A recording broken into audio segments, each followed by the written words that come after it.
엄마, 제발 아무에게도 말하지 마세요. 저 죽을 수도 있어요. 병원 침대에 누운 아들의 온몸은 상처투성이었습니다. 얼굴은 퉁퉁 부어올랐고 갈비뼈 골절에 뇌출혈까지. 22살 청년이 이렇게 망가져 있는 모습을 본 순간 이연주 준장의 세상이 무너져 내렸습니다. 하지만 더 충격적인 것은 따로 있었어요. 이거 진짜 훈련 중 사고라고 생각하세요. 아들 민준이가 몰래 건넨 녹음 파일을 들은 순간 이연주는 소름이 돋았습니다. 그 안에는 상상할 수 없는 잔혹한 진실이 담겨 있었거든요. 야, 박민준. 내 엄마가 준장이라고? 여기서는 내가 왕이야. 파일 속에서 들리는 것은 단순한 선우임 관계가 아니었습니다. 조직적이고 계획적인 괴롭힘이었어요. 그것도 한 달이 넘게 지속된. 하지만 이것은 시작에 불과했습니다. 이연주가 진실을 파헤치려 할수록 더 거대한 음모가 드러났거든요. 가해자는 그냥 평범한 상급자가 아니었어요. 그의 정체를 알게 된 순간 이연주는 왜 모든 사람들이 입을 다물고 있는지 이해할 수 있었습니다. 20년간 국가를 위해 헌신해온 군인. 그런 그녀 앞에 선택의 기로가 놓였습니다. 조직의 논리를 따를 것인가, 아니면 모성의 본능을 따를 것인가. 그런데 며칠 후 더욱 충격적인 일이 벌어졌습니다. 이연주에게 감찰실에서 연락이 온 거예요. 자신이 직권남용 혐의로 조사를 받아야 한다는 황당한 통보였습니다. 피해자 가족이 가해자로 둔갑하는 순간이었죠. 이건 말이 안 돼요. 제가 언제 직권을 남용했다는 겁니까? 하지만 그들의 대답은 더욱 기가 막혔어요. 언론에 사건을 흘릴 의도가 있다는 첩보를 입수했습니다. 이 순간 이현주는 깨달았습니다. 이건 단순한 괴롭힘 사건이 아니라는 것을. 그리고 자신이 상대해야 할 적이 얼마나 거대한지도.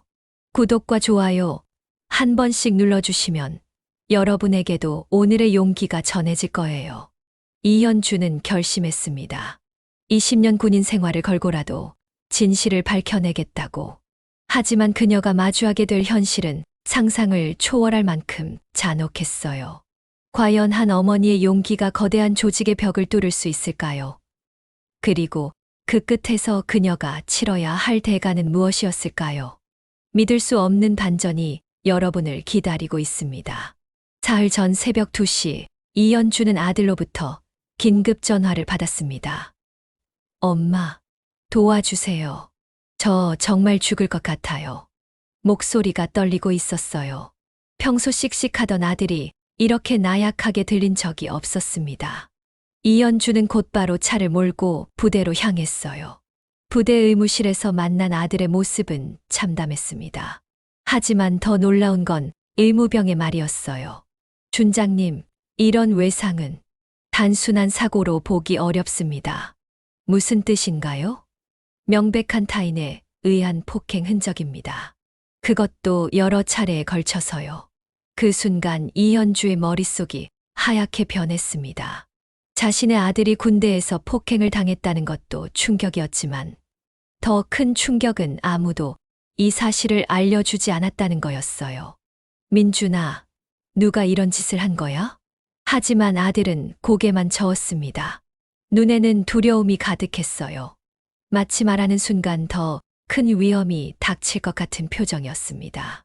엄마, 제발 그냥 넘어가요. 더 큰일 날 수도 있어요. 이현주는 이해할 수 없었습니다. 20년 군 생활 동안 이런 일은 없었거든요. 물론 다혹행위가 완전히 사라진 건 아니지만 이 정도로 잔혹한 폭행은 상상도 못했어요. 다음 날 이현주는 민준이가 소속된 신병교육대 대대장을 찾아갔습니다. 김대령, 우리 민준이 상태가 도대체 어떻게 된 건가요? 김영수 대령은 어색한 미소를 지으며 답했어요. 아, 그건 말씀이시군요. 훈련 중 발생한 사고입니다.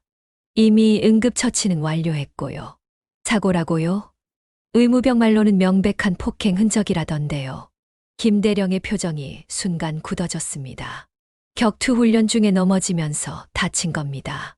신병들이 아직 몸을 제대로 가누지 못해서 종종 있는 일이에요. 이현주는 뭔가 이상하다는 걸 직감했습니다. 김대령의 말투가 너무 준비된 것 같았거든요. 마치 미리 연습한 대답 같았어요. 그럼 정확한 사고경위서를 보여주실 수 있나요? 아직 작성 중입니다. 조만간 완료되면 보내드리겠습니다. 그날 밤 이현주는 잠을 이룰 수 없었습니다. 뭔가 숨겨진 게 있다는 확신이 들었거든요. 그래서 다음 날부터 본격적인 조사에 나섰어요. 먼저 민준이와 같은 생활관 동료들을 만나봤습니다. 하지만 모든 신병들이 입을 다물고 있었어요. 심지어 민준이 이름만 언급해도 얼굴이 새파랗게 질렸습니다. 혹시 박민준에게 무슨 일이 있었는지 아는 사람? 하지만 아무도 대답하지 않았어요. 그들의 눈빛에서도 민준이와 같은 두려움을 읽을 수 있었습니다. 이상했어요. 뭔가 거대한 비밀이 있는 것 같았습니다. 그러던 중 우연히 단서를 발견했습니다. 민준이를 면회할 때 그가 슬쩍 건넨 작은 수첩이 있었거든요. 겉으로 보기엔 평범한 일기장 같았지만 그 안에 적힌 내용은 이현주의 세상을 뒤바꿔 놓았습니다. 오늘도 조민석 병장이 나를 불러냈다. 이유는 모르겠지만 계속 괴롭힌다. 다른 애들은 안 그러는데 왜 나만 그러는지. 또 맞았다. 이번엔 배를 주먹으로 여러 번 쳤다. 숨이 안 쉬어져서 힘들었다. 하지만 아무에게도 말하지 말라고 했다. 조민석 병장이 말했다. 내 엄마가 준장이라고. 그게 여기서 무슨 소용이냐고. 여기선 자기가 왕이라고. 수첩을 읽어가는 이현주의 손이 점점 떨렸습니다. 아들이 한 달 동안 당해온 일들이 적나라하게 기록되어 있었거든요. 이건 단순한 괴롭힘이 아니라 조직적이고 지속적인 폭행이었습니다. 특히 조민석이라는 이름이 계속 등장했어요. 이현주는 즉시 이 사람이 누구인지 알아보기 시작했습니다. 며칠간의 수소문 끝에 충격적인 사실을 알게 됐죠. 조민석 병장은 해당 부대 연대장의 아들이었습니다. 더 나아가 현재 육군 참모차장과 절친한 사이인 인물이었어요. 그의 아버지는 군 고위층과 깊은 인맥을 가지고 있었습니다. 이거구나. 이현주는 이제 상황을 이해할 수 있었습니다. 가해자가 단순한 선임병이 아니라 군 고위층과 연결된 인물이었기 때문에 부대에서 사건을 덮으려 하고 있었던 거예요. 하지만 이런 식으로는 절대 넘어갈 수 없었습니다. 이현주는 곧바로 상급 부대에 정식 진정서를 제출했습니다. 하지만 돌아온 건 예상했던 반응이었어요. 내부 조사 중이니 기다려 달라는 형식적인 답변뿐이었죠. 오히려 며칠 후에는 이현주에게 경고성 연락이 왔습니다. 이준장님, 이 문제를 너무 크게 만들지 마십시오. 군 전체의 명예가 걸린 문제입니다. 그 순간 이현주는 깨달았습니다.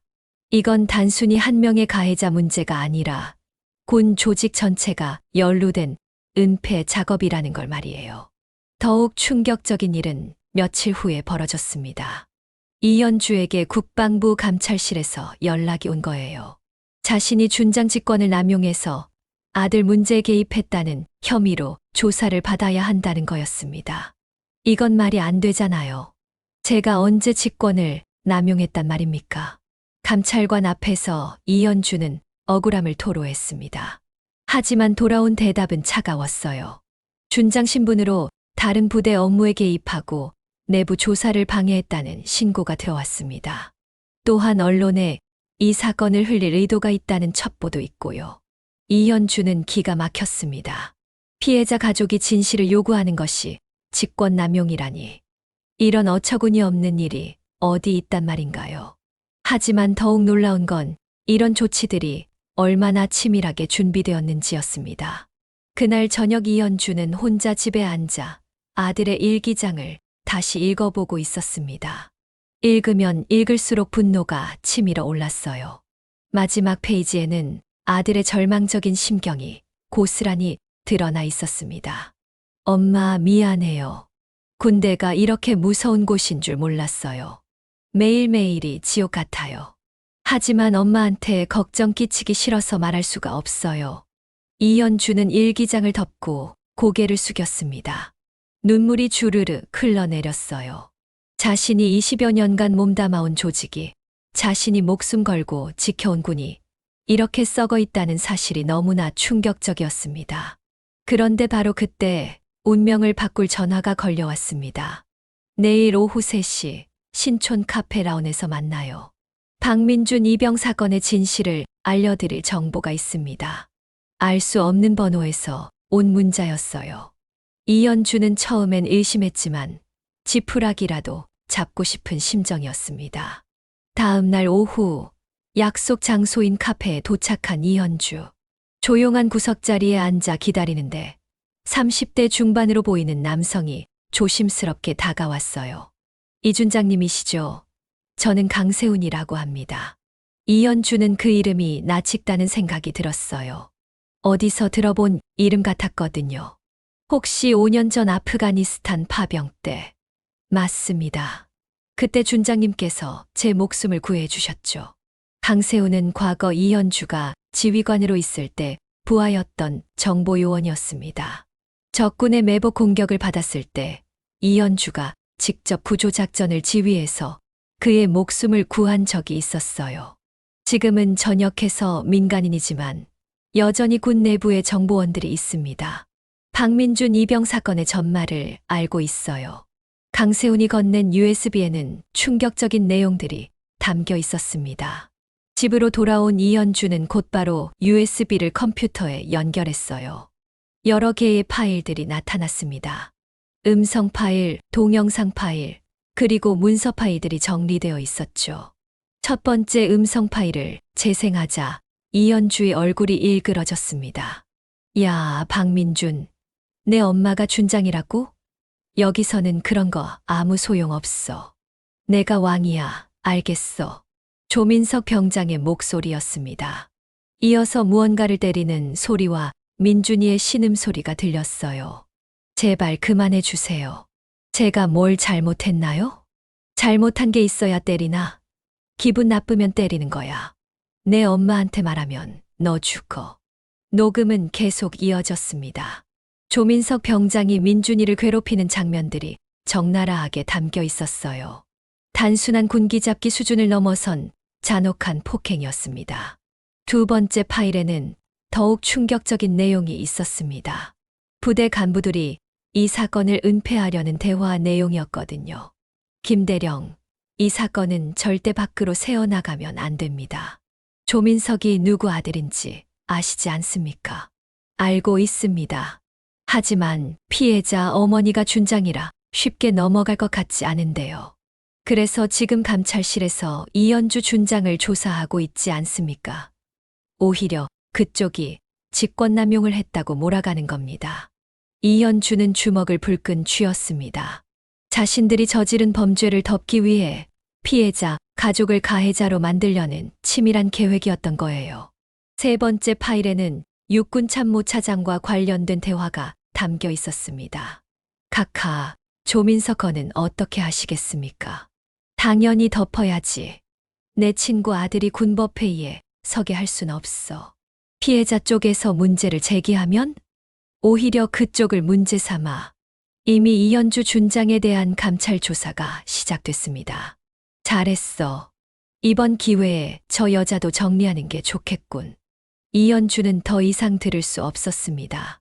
20여 년간 몸담아온 조직이 이렇게 썩어 있다는 사실에 분노와 절망이 교차했어요. 하지만 동시에 희망도 생겼습니다. 이제 결정적인 증거가 있으니 진실을 밝힐 수 있을 거라는 확신이 들었거든요.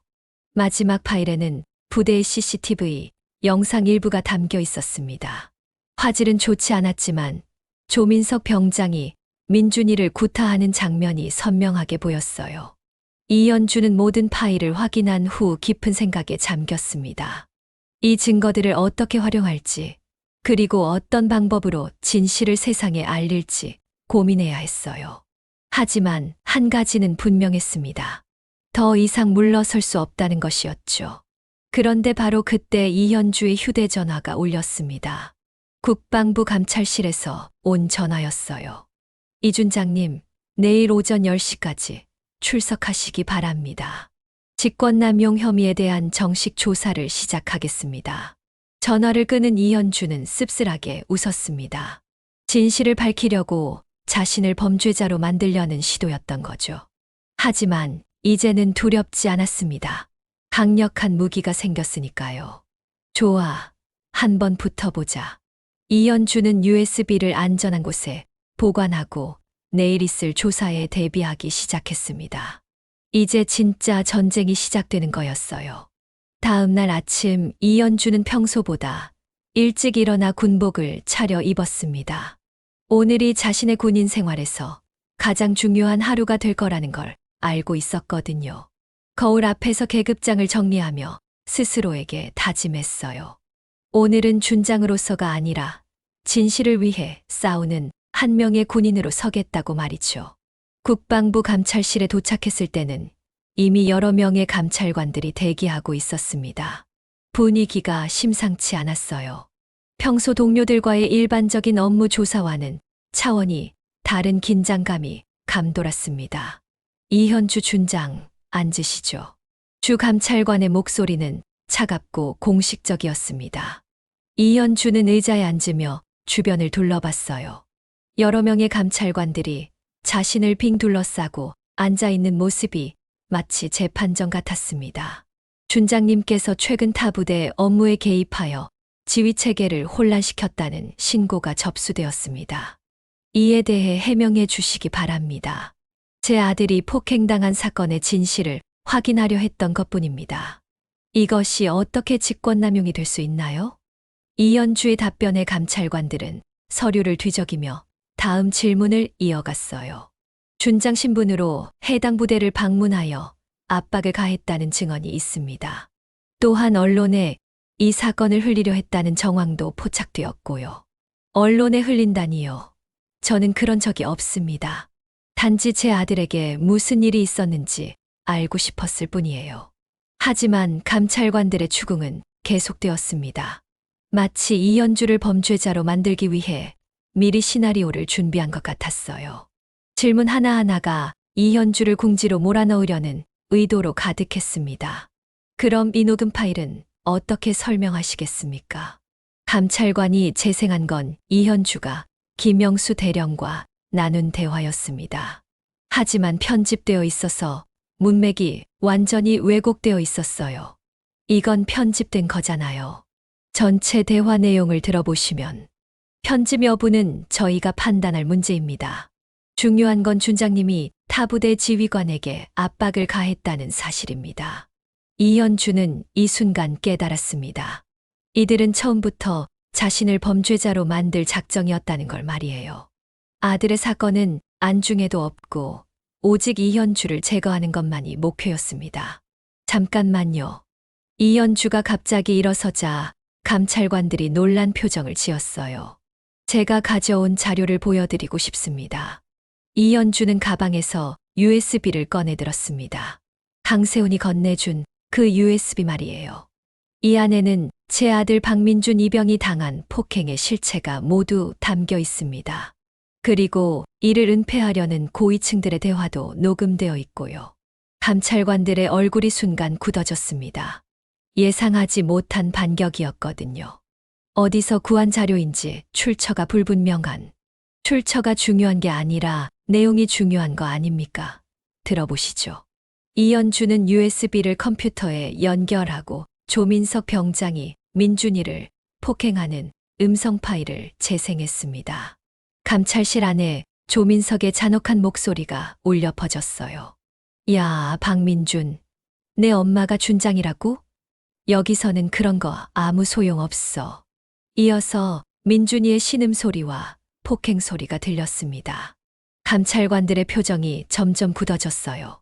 이게 여러분이 말하는 훈련 중 사고입니까? 이현주는 계속해서 부대 간부들의 은폐 시도가 담긴 녹음을 재생했습니다. 김영수 대령이 사건을 덮으려 하는 대화, 그리고 육군 참모차장이 친구 아들을 보호하려는 대화까지 모든 게 적나라하게 드러났어요.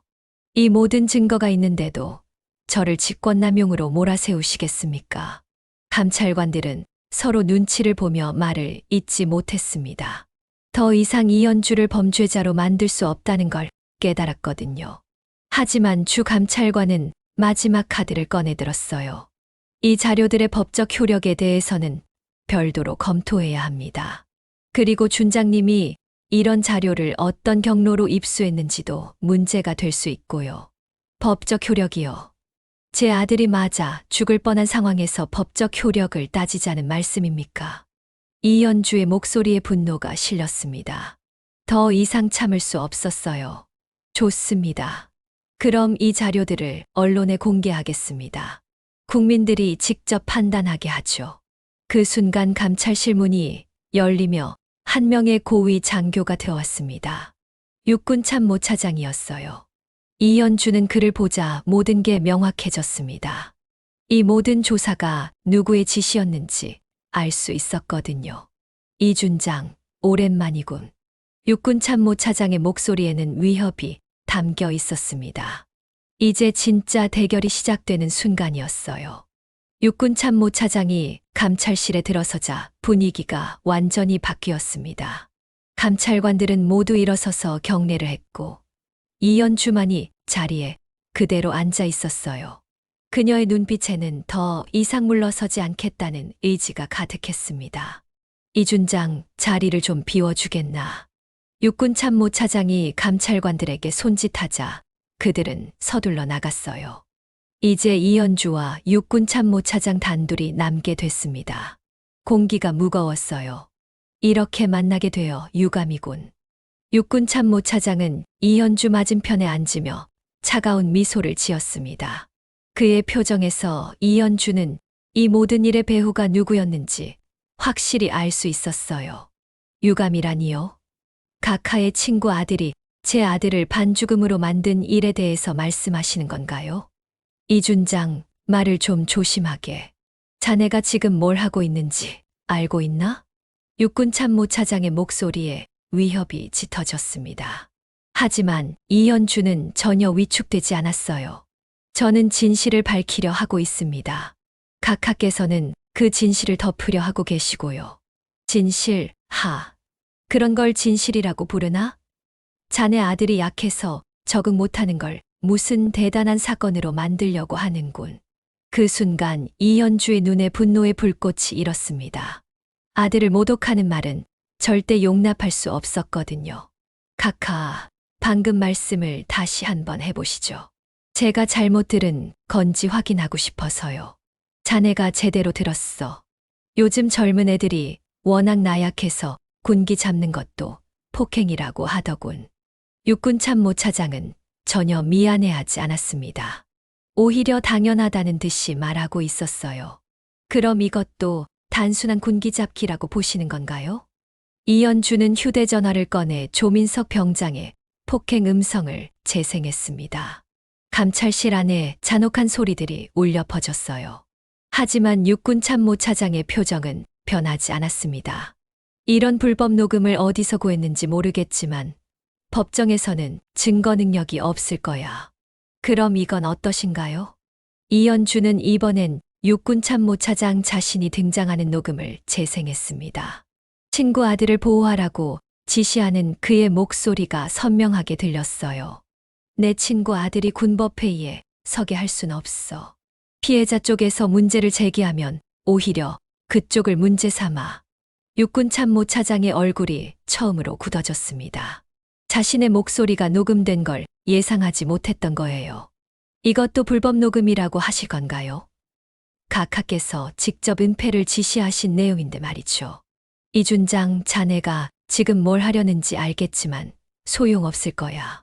이런 자료들을 가지고 설쳐봤자 자네만 손해다. 육군 참모차장은 여전히 여유로웠습니다. 하지만 이현주는 이제 확신했어요. 이 사람은 절대 스스로 진실을 인정하지 않을 거라는 걸 말이죠. 그럼 다른 방법을 써야겠군요. 이현주가 일어서자 육군 참모차장도 따라 일어났어요. 이준장, 마지막으로 한 번 더 말하지만 이 일을 더 키우지 마.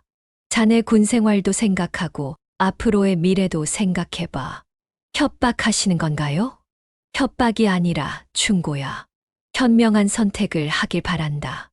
육군 참모차장이 나가고 나서 이현주는 한동안 그 자리에 서 있었습니다. 이제 정말 선택의 순간이 왔다는 걸 알 수 있었어요.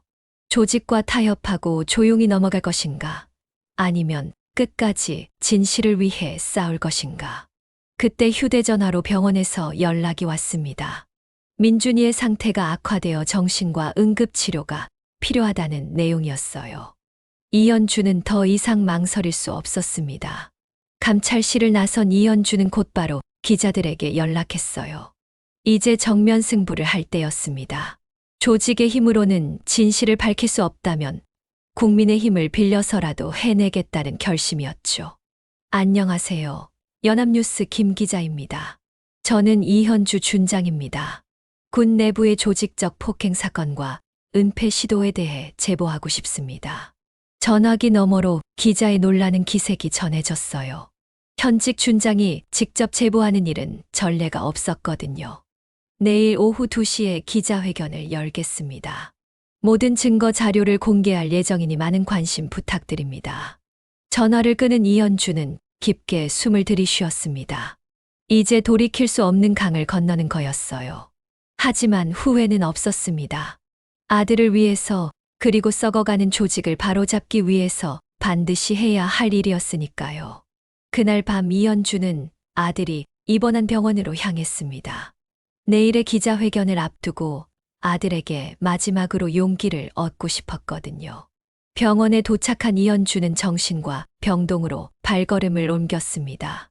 복도는 고요했고 간혹 들리는 의료진의 발소리만이 정적을 깨뜨리고 있었어요. 민준이의 병실 문 앞에서 이현주는 잠시 망설였습니다. 아들의 현재 상태를 직접 마주하는 게 두려웠거든요. 문을 조심스럽게 열고 들어서자 민준이가 침대에 누워 천장을 바라보고 있었습니다. 예전처럼 엄마를 보고 반가워하는 모습은 없었어요. 그저 무표정한 얼굴로 허공을 응시할 뿐이었습니다. 민준아, 엄마 왔어. 이현주가 다가가 아들의 손을 잡았지만 민준이는 별다른 반응을 보이지 않았어요. 의사의 말로는 심각한 외상 후 스트레스 장애 증상을 보이고 있다고 했습니다. 민준아, 엄마가 내일 모든 걸 밝혀낼 거야. 너를 이렇게 만든 사람들을 반드시 처벌받게 할 거라고. 그때 민준이가 천천히 고개를 돌려 엄마를 바라봤습니다. 그의 눈에는 여전히 두려움이 가득했어요. 엄마, 정말 괜찮을까? 그 사람들이 더 무서운 일을 하게 하지 않을까? 아들의 목소리는 떨리고 있었습니다. 한 달 동안 당한 폭행의 트라우마가 얼마나 깊은지 알 수 있었어요. 민준아, 엄마를 믿어. 이제는 혼자가 아니야. 많은 사람들이 진실을 알게 될 거고 정의가 승리할 거라고. 이현주는 아들을 꼭 안아주며 말했습니다. 민준이도 처음으로 엄마 품에 안기며 조용히 울기 시작했어요. 엄마, 미안해. 내가 약해서 이런 일이 생긴 거야. 아니야, 민준아. 잘못한 건 내가 아니라 그 사람들이야. 절대 내가 잘못한 게 아니라고. 그날 밤 이현주는 아들 병실에서 밤을 지새웠습니다. 내일의 기자회견을 준비하면서도 아들 곁을 떠나고 싶지 않았거든요. 드디어 운명의 하루가 밝았습니다. 다음 날 오후 2시 국방부 앞 광장에는 수많은 기자들이 몰려들었습니다. 현직 준장이 직접 기자회견을 연다는 소식이 알려지면서 모든 언론의 관심이 집중됐어요. 이현주는 평소와 달리 사복을 입고 나타났습니다. 더 이상 군인이 아닌 한 명의 어머니로서 서고 싶었거든요. 안녕하십니까. 저는 이현주입니다. 이현주가 마이크 앞에 서자 광장이 조용해졌어요. 수백 개의 카메라 플래시가 터졌고 기자들은 숨을 죽이며 그녀의 말을 기다렸습니다. 오늘 이 자리에 선 것은 준장으로서가 아닙니다. 한 명의 어머니로서 그리고 정의를 믿는 한 명의 시민으로서 이 자리에 섰습니다. 이현주의 목소리는 떨리고 있었지만 단호했어요. 지난 한 달 동안 제 아들 박민준 이병은 신병교육대에서 조직적이고 지속적인 폭행을 당했습니다. 가해자는 조민석 병장이고 이 사건은 군 고위층의 지시로 은폐되고 있었습니다. 기자들 사이에서 웅성거림이 일어났어요. 현직 준장이 군 내부의 비리를 직접 폭로하는 건 전례 없는 일이었거든요. 여기 있는 것은 모든 폭행 과정이 담긴 음성 녹음입니다. 이현주가 USB를 들어보이자 카메라 플래시가 더욱 강렬하게 터졌어요. 그리고 이것은 육군 참모차장을 비롯한 고위층들이 이 사건을 은폐하라고 지시한 녹음입니다. 광장에 있던 모든 사람들이 숨을 죽였습니다. 이현주가 재생한 녹음을 통해 조민석 병장의 잔혹한 폭행 장면과 고위층의 은폐 지시가 생생하게 전해졌거든요. 제가 이 자리에 선 이유는 단순합니다. 제 아들 한 명만을 위한 게 아니라 이런 일이 다시는 일어나지 않기를 바라기 때문입니다. 이현주의 목소리에 눈물이 섞이기 시작했어요. 저는 20여 년간 이 나라의 군인으로 살아왔습니다. 조국을 지키고 국민을 보호한다는 자부심으로 살아왔어요. 하지만 지금의 군은 국민의 아들들을 보호하지 못하고 있습니다. 기자회견장의 분위기가 점점 무거워졌습니다. 많은 기자들과 시민들이 이현주의 말에 고개를 끄덕이고 있었어요. 오늘 이 순간부로 저는 준장 계급장을 내려놓습니다. 이현주가 군복에서 계급장을 떼어내는 순간 광장이 완전히 조용해졌어요. 아무도 예상하지 못한 일이었습니다. 군인으로서의 명예보다는 어머니로서의 양심을, 조직의 논리보다는 인간의 정의를 선택하겠습니다. 그 순간 광장 곳곳에서 박수가 터져 나오기 시작했어요. 처음엔 몇 명이었지만 점차 모든 사람들이 일어서서 박수를 쳤습니다. 이현주의 용기에 감동받은 거였죠. 기자회견이 끝나고 이현주는 휴대전화를 켰습니다. 수십 통의 부재중 전화가 와 있었어요. 대부분 국방부와 육군본부에서 온 것들이었습니다. 하지만 그 중에서 한 통의 전화가 눈에 띄었어요. 강세훈에게서 온 문자였습니다. 준장님, 용기 있는 결단에 감사드립니다. 이제 진짜 변화가 시작될 것 같습니다. 이현주는 미소를 지었습니다. 비록 계급장은 내려놓았지만 이제야 진짜 의미 있는 일을 시작한 기분이었어요. 이현주의 기자회견이 끝난 지 불과 몇 시간 만에 전국이 들끓었습니다. 모든 방송사와 신문이 이 사건을 톱뉴스로 다뤘고 인터넷에는 이현주를 지지하는 댓글들이 폭주했어요. 계급장을 내려놓은 어머니, 진짜 용기란 이런 것이다 라는 제목의 기사들이 쏟아져 나왔습니다. 하지만 반격도 만만치 않았어요. 그날 밤 이현주에게 국방부 장관 직속으로 긴급 소환 명령이 떨어졌습니다. 군기 위반과 군기밀 누설 혐의로 즉시 출석하라는 내용이었죠.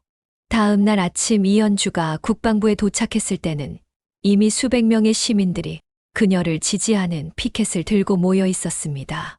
이현주를 지지한다. 군 내 폭력 척결하라. 는 구호가 울려 퍼졌어요. 국방부 장관실에서 이현주를 기다리고 있던 건 국방부 장관과 육군 참모총장, 그리고 육군 참모차장이었습니다. 분위기는 살벌했어요. 이사단장. 아니, 이전 준장이라고 해야겠군. 자네가 어제 한 일이 얼마나 심각한 결과를 초래할지 알고 있나? 국방부 장관의 목소리에는 분노가 가득했습니다. 저는 진실을 말했을 뿐입니다. 진실, 자네가 말하는 진실 때문에 지금 국방부 전체가 흔들리고 있어. 국정감사에서 야당이 이 문제를 집중적으로 다룰 예정이고 군에 대한 국민의 신뢰가 바닥으로 떨어졌다고. 하지만 이현주는 전혀 위축되지 않았어요. 오히려 더욱 당당한 목소리로 답했습니다. 그럼 처음부터 제대로 하셨어야죠. 사건을 은폐하려 하지 말고 정당하게 처리하셨다면 이런 일은 없었을 겁니다. 그때 육군 참모차장이 끼어들었어요. 이현주, 아직도 정신을 못 차렸군. 자네가 지금 어떤 상황인지 알고 있나? 군기 위반과 기밀누설로 군법회의에 회부될 수도 있어. 기밀누설이라뇨? 제 아들을 폭행한 범죄자들을 보호하는 게 국가기밀인가요? 이현주의 반박에 육군 참모차장의 얼굴이 붉어졌어요. 바로 그때 국방부 장관의 비서가 급히 들어왔습니다. 장관님, 대통령께서 긴급 지시사항을 내리셨습니다. 비서가 건넨 문서를 본 국방부 장관의 얼굴이 굳어졌어요. 대통령이 이 사건에 대한 전면적인 조사를 지시했다는 내용이었습니다. 또한 국정감사에서 이현주 전 준장의 증인 출석을 요구했습니다. 분위기가 완전히 바뀌었어요. 이제 더 이상 이현주를 압박할 수 없게 된 거였습니다. 일주일 후 국회 국정감사장에서 이현주는 증인으로 출석했습니다. 전국이 생중계되는 자리였어요. 그녀는 차분하지만 단호한 목소리로 그동안의 모든 일을 증언했습니다. 제 아들이 당한 일은 단순한 개인적 불행이 아닙니다. 우리 군의 구조적 문제를 보여주는 대표적 사례입니다. 국정감사 과정에서 더 많은 진실이 밝혀졌어요. 조민석 병장은 이전에도 여러 차례 후임병들을 폭행했지만 매번 은폐되어 왔다는 사실. 그리고 이런 일들이 해당 부대에서 관행처럼 이어져 왔다는 충격적인 내용들이 폭로됐습니다. 국정감사위원님들, 이것이 바로 조민석 병장이 제 아들을 폭행하는 CCTV 영상입니다. 대형 스크린에 나타난 영상을 본 국정감사위원들과 방청객들은 경악했어요. 화질은 좋지 않았지만 한 명의 병장이 신병을 무자비하게 구타하는 장면이 선명하게 보였습니다. 이현주 증인, 이런 끔찍한 일이 벌어지고 있었는데 왜 부대에서는 아무런 조치를 취하지 않았습니까? 야당 국정감사위원의 질문에 이현주는 준비해온 녹음 파일을 재생했습니다. 이것이 그 이유입니다. 국정감사장에 육군참모차장의 목소리가 울려 퍼졌어요. 내 친구 아들이 군법회의에 서게 할 순 없어. 피해자 쪽에서 문제를 제기하면 오히려 그쪽을 문제 삼아. 국정감사위원들이 술렁였습니다. 현직 육군참모차장이 직접 은폐를 지시한 결정적 증거였거든요. 또한 이런 내용도 있습니다. 이현주는 계속해서 김영수 대령과 다른 간부들의 은폐 시도가 담긴 녹음들을 공개했어요. 부대 전체가 조직적으로 사건을 덮으려 했다는 사실이 낱낱이 드러났습니다. 이현주 증인, 혹시 이런 증거들을 입수하는 과정에서 불법적인 방법을 사용하지는 않았습니까? 여당 국정감사위원이 마지막 발악을 시도했지만 이현주는 침착하게 답했어요. 국정감사위원님, 제 아들이 죽을 뻔한 상황에서 증거 입수 경로가 그렇게 중요합니까? 중요한 건 이런 일이 실제로 벌어졌다는 사실이고 그것을 고위층이 조직적으로 은폐하려 했다는 것 아닙니까?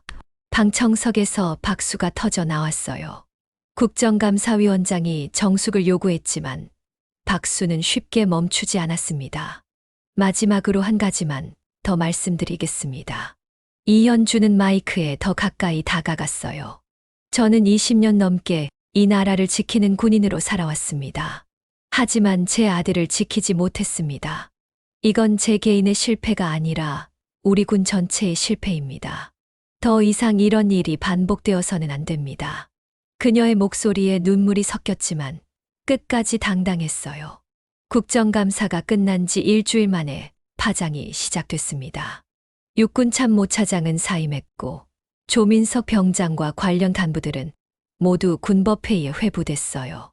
김영수 대령도 사건 은폐 혐의로 처벌을 받았습니다. 더 중요한 것은 군 전체의 시스템이 바뀌기 시작했다는 점이었어요. 병역 내 폭력 신고센터가 새로 설치됐고 외부 감시기구도 만들어졌습니다. 한 달 후 이현주는 아들이 입원한 병원을 찾았습니다. 민준이의 상태는 많이 호전되어 있었어요. 정신과 치료를 꾸준히 받으면서 점차 회복되고 있었습니다. 엄마, 뉴스 봤어. 엄마가 정말 대단한 일을 해냈구나. 민준이의 목소리에 예전의 밝음이 조금씩 되돌아오고 있었어요. 민준아, 엄마가 한 게 아니야. 우리가 함께 해낸 거지. 엄마, 나 다시 군대에 돌아가고 싶어. 이현주는 깜짝 놀랐습니다. 그렇게 끔찍한 일을 당했는데 다시 군대로 돌아가겠다니요. 정말이야? 괜찮겠어. 응. 이제는 달라질 거라고 믿어. 그리고 나도 변화에 동참하고 싶어. 엄마가 시작한 일을 이어가고 싶다고. 이현주는 아들을 꼭 안아주었습니다. 아들이 이렇게 성장했다는 사실이 자랑스러웠어요. 몇 개월 후 이현주는 국방부 인권감독관이라는 새로운 직책을 맡게 됐습니다. 군 내 인권 문제를 전담하는 부서를 새로 만든 거였어요. 계급장은 없었지만 그 어느 때보다 보람 있는 일이었습니다. 민준이는 완전히 회복한 후 다시 군에 복무했고 지금은 후임병들의 인권을 보호하는 일에 앞장서고 있어요. 그의 이야기는 많은 장병들에게 용기를 주고 있습니다. 어느 날 저녁 이현주는 아들과 함께 한강을 걸으며 말했습니다. 민준아, 후회하지 않니? 그때 그냥 참고 넘어갔다면 평범하게 지낼 수 있었을 텐데. 엄마, 평범한 게 항상 좋은 건 아니야. 때로는 용기를 내서 옳은 일을 해야 할 때가 있는 것 같아. 민준이의 대답을 들으며 이현주는 미소를 지었어요. 아들이 정말 많이 성장했다는 걸 느낄 수 있었습니다. 그날 밤 이현주는 오랜만에 편안한 잠을 잤습니다. 비록 계급장은 내려놓았지만 진짜 의미 있는 승리를 얻었다는 만족감이 가슴을 가득 채웠어요. 그리고 무엇보다 아들과 함께 이겨낸 이 시간들이 둘에게는 평생 잊지 못할 소중한 추억이 될 거라는 확신이 들었습니다. 하지만 이것은 끝이 아니었어요. 진짜 변화는 이제부터 시작이었습니다. 1년 후 이현주는 전국의 군부대를 순회하며 병역 문화 개선 교육을 진행하고 있었습니다. 그녀가 가는 곳마다 많은 장병들이 모여들었어요. 여러분, 군대는 강한 자가 약한 자를 괴롭히는 곳이 아닙니다. 서로를 보호하고 함께 성장하는 곳이어야 해요. 한 신병교육대에서 강연을 마친 후 한 명의 신병이 조심스럽게 다가왔습니다. 혹시 박민준 이병 어머니가 맞으시죠? 맞아요. 왜 그래요? 저희들 사이에서 박민준 이병은 영웅이에요. 용기 있게 진실을 말한 덕분에 우리가 안전하게 군 생활을 할 수 있게 됐거든요. 이현주의 가슴이 뭉클했습니다. 아들이 당한 고통이 헛되지 않았다는 걸 느낄 수 있었어요. 그런데 더 놀라운 변화가 있었습니다. 조민석, 그 가해자였던 그가 이현주를 찾아온 거예요. 군법회의에서 징역 2년을 선고받고 복역을 마친 후였습니다. 이현주 선생님. 그의 목소리는 떨리고 있었어요. 예전의 오만한 모습은 온데간데 없이 사라져 있었습니다. 제가 정말 잘못했습니다. 박민준에게 그리고 선생님께 용서를 구하고 싶어서 왔습니다. 이현주는 그를 바라봤어요. 진심 어린 참회의 모습이었습니다. 조민석 씨, 저에게 사과하는 것보다 더 중요한 게 있어요. 앞으로 어떻게 살 것인지가 더 중요하죠. 저도 이제 병역 문화 개선 활동에 참여하고 싶습니다. 제 잘못을 다른 사람들이 반복하지 않도록 도우고 싶어요. 이현주는 놀랐습니다. 가해자마저도 변화시킨 거였어요. 좋습니다. 하지만 쉽지 않을 거예요. 많은 사람들이 당신을 곱지 않은 시선으로 볼 테니까요. 그래도 해야 할 일이라고 생각합니다. 평생 속죄하며 살고 싶어요. 한편 민준이는 약속대로 군대로 돌아가 부사관으로 진급했습니다.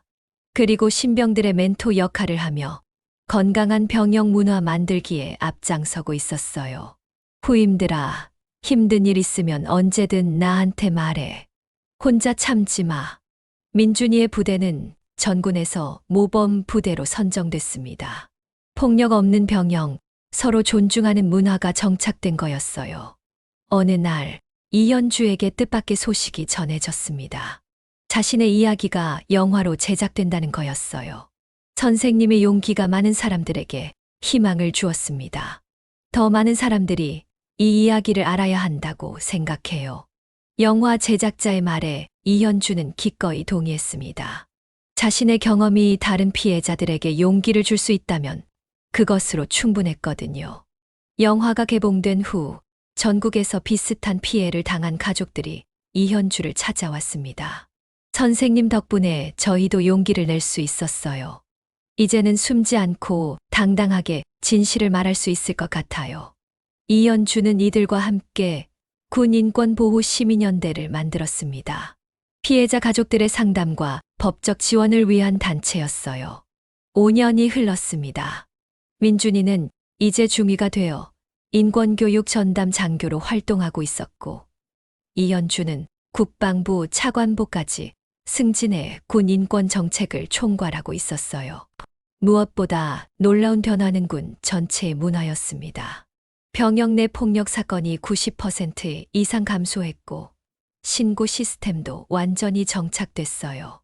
어느 봄날 이연주와 민준이는 함께 벚꽃길을 걸었습니다.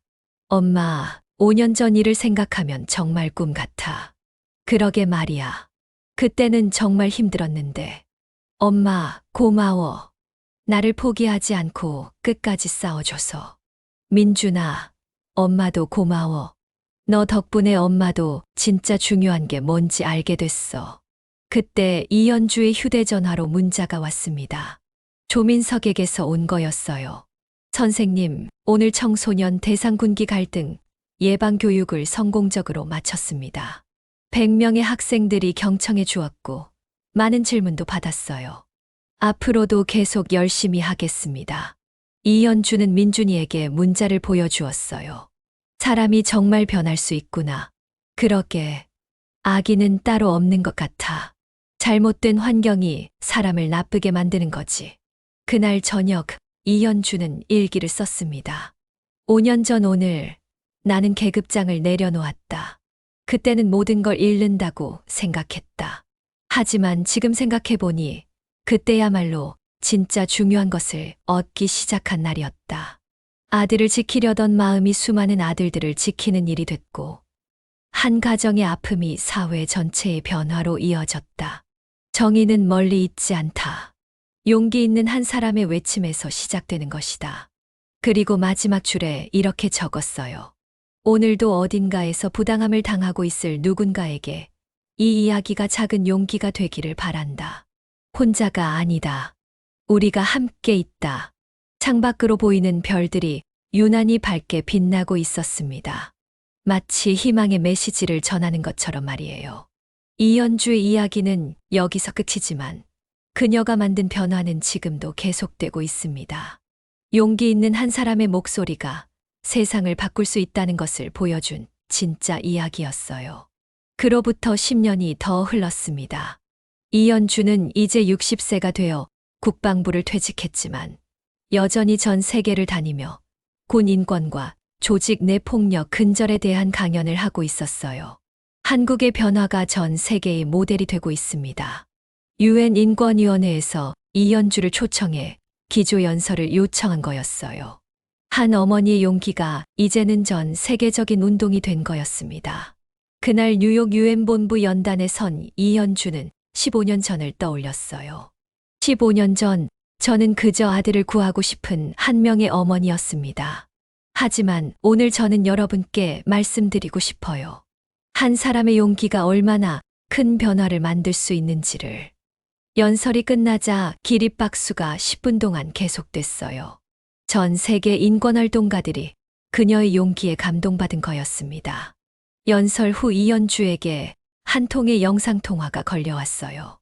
민준이었습니다. 이제 대령이 된 그는 국방부 인권정책실장을 맡고 있었어요. 엄마, 연설 라이브로 봤어. 정말 자랑스러워. 민준아, 너도 고생 많다. 요즘 부대는 어때? 완전히 달라졌어, 엄마. 이제는 후임병 괴롭히는 사람을 찾기가 더 어려울 정도야. 오히려 선임들이 후임들을 보호하려고 경쟁하고 있어. 그때 민준이 옆으로 어린아이 하나가 뛰어왔어요. 할머니, 민준이의 5살짜리 아들이었습니다.